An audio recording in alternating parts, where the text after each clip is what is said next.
Assalamualaikum warahmatullahi wabarakatuh. Yang terhormat kepada Mr. Umar Rais, SPD MPD, selaku dosen pengampu dalam mata kuliah Pendidikan Sosial dan Budaya. Pada pembahasan kali ini kita akan membahas materi mengenai dari yang dituju mengenai manusia dan kebudayaan. Selanjutnya,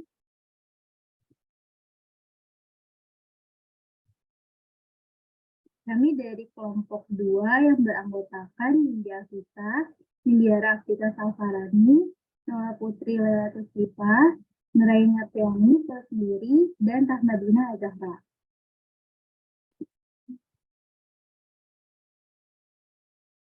Lalu untuk pembahasan pertama akan disampaikan oleh rekan saya, Rahmadina. Kepada Rahmadina, waktu 20 dan tempat saya persilakan. Baik, moderator, terima kasih atas kesempatannya. Materi yang akan saya jelaskan tentang manusia dan kebudayaan. Menurut beta, suatu keseluruhan kompleks yang meliputi pengetahuan, kepercayaan, kesenian, moral, keilmuan, hukum, kebiasaan yang didapat oleh manusia sebagai anggota masyarakat. J.J. Honigman dalam buku yang berjudul The World of Man tahun 1959 membedakan adanya 3 gejala kebudayaan. Wujud kebudayaan sebagai suatu kompleks dari ide-ide gagasan, nilai-nilai aturannya. Yang kedua itu wujud kebudayaan sebagai suatu kompleks aktivitas serta tindakan berpola dari manusia dalam masyarakat. Yang terakhir yaitu yang ketiga yaitu wujud kebudayaan sebagai benda-benda hasil karya manusia. Nah, sekian dari saya kembalikan lagi kepada moderator. Terima kasih. Baik, terima kasih Rahmadina. Lalu selanjutnya untuk materi selanjutnya yaitu mengenai unsur-unsur universal kebudayaan serta ciri-cirinya yang akan disampaikan oleh Nindya Vita. Kepada Nindi, dipersilakan. Ya, terima kasih moderator. Di sini saya akan menjelaskan materi tentang unsur-unsur universal kebudayaan. Yang terdiri dari yang pertama bahasa, yang kedua sistem pengetahuan, yang ketiga organisasi sosial, yang keempat sistem peralatan hidup dan teknologi, yang kelima sistem mata pencaharian hidup, dalam sistem yang terakhir kesenian.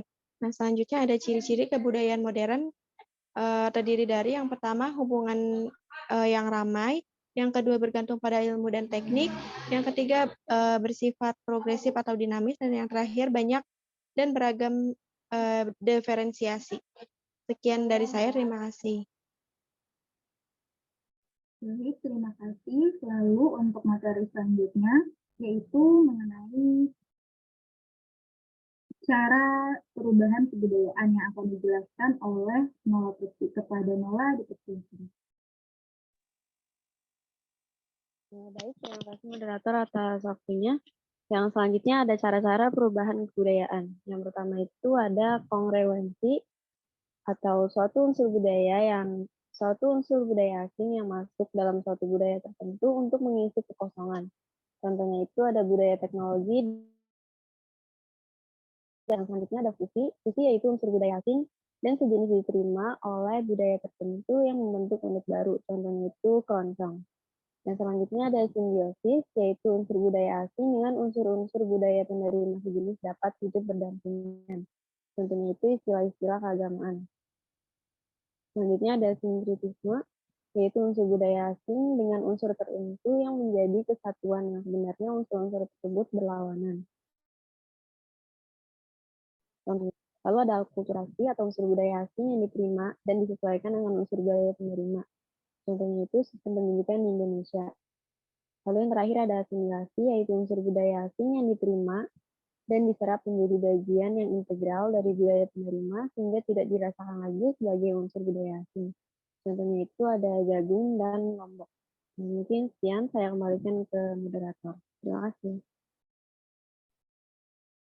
Baik, terima kasih Nola. Lalu untuk materi berikutnya akan disampaikan oleh rekan saya Nindiara. Kepada Nindiara, dipersilakan.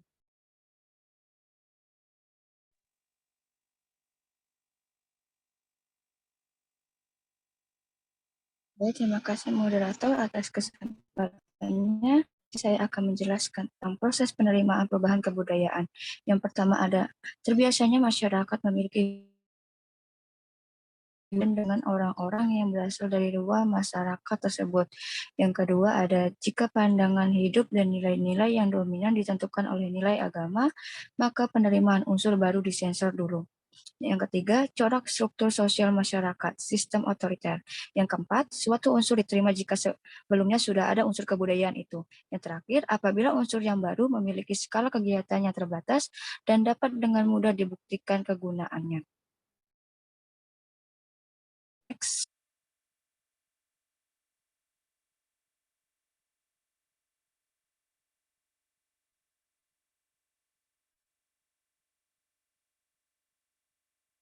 Faktor yang mempengaruhi kepribadian. Aliran-aliran. Yang pertama, nativisme. Kepribadian seseorang dipengaruhi dari unsur bawaan atau bakat sejak lahir. Yang kedua, empirisme. Kepribadian seseorang dipengaruhi setelah manusia lahir. Teori tabula rasa manusia lahir seperti kertas putih. Yang ketiga, konvergensi. Kepribadian seseorang dipengaruhi dari dalam dan dari luar. Bakat seni ditambah fasilitas ada menjadi seniman. Terima kasih. Sekian dari saya kembalikan kepada moderator. Baik, terima kasih banyak kepada rekan-rekan saya yang sudah menyebarkan materi dengan baik. Semoga materi yang disampaikan dapat dipahami dengan baik dan bermanfaat untuk kita semua. Sekian dari kelompok 2. Kami pamit undur diri. Terima kasih. Wassalamualaikum warahmatullahi wabarakatuh.